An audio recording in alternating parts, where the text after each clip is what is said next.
Trade Marketing 2.0, les distributeurs se mettent à la page.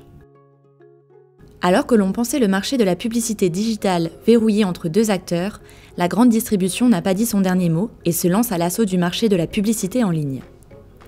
Face aux mutations de comportement des consommateurs et sous l'impulsion de certains acteurs comme Amazon, Alibaba ou WeChat, qui ont su révolutionner les modes de paiement, la livraison, la relation client ou encore la publicité, le commerce subit des transformations. C'est dans ce contexte que des acteurs historiques de la grande distribution s'agitent et attachent un intérêt particulier à former de nouvelles alliances avec ces géants du web pour étoffer leurs offres.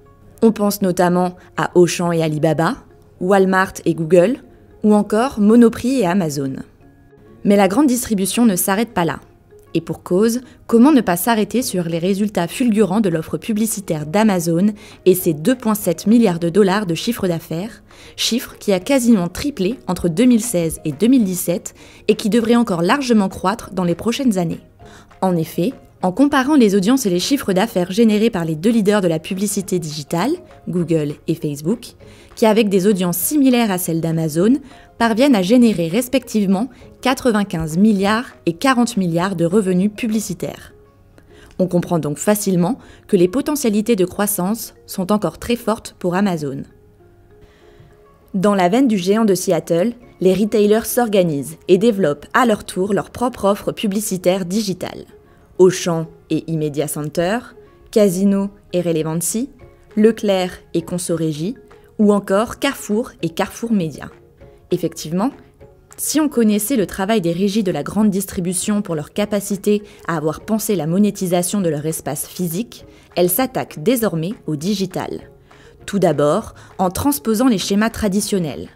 Ainsi, les encarts de catalogue deviennent des achats médias, et les têtes de gondole se transforment en habillage de sites permettant aux marques de cibler leurs clients directement durant l'acte d'achat. Mais surtout, en mobilisant leur véritable atout, leur data. En effet, avec des millions de clients identifiés en magasin et des millions de visites en ligne, les retailers ont à leur disposition un volume incommensurable de données. La particularité de cette donnée ?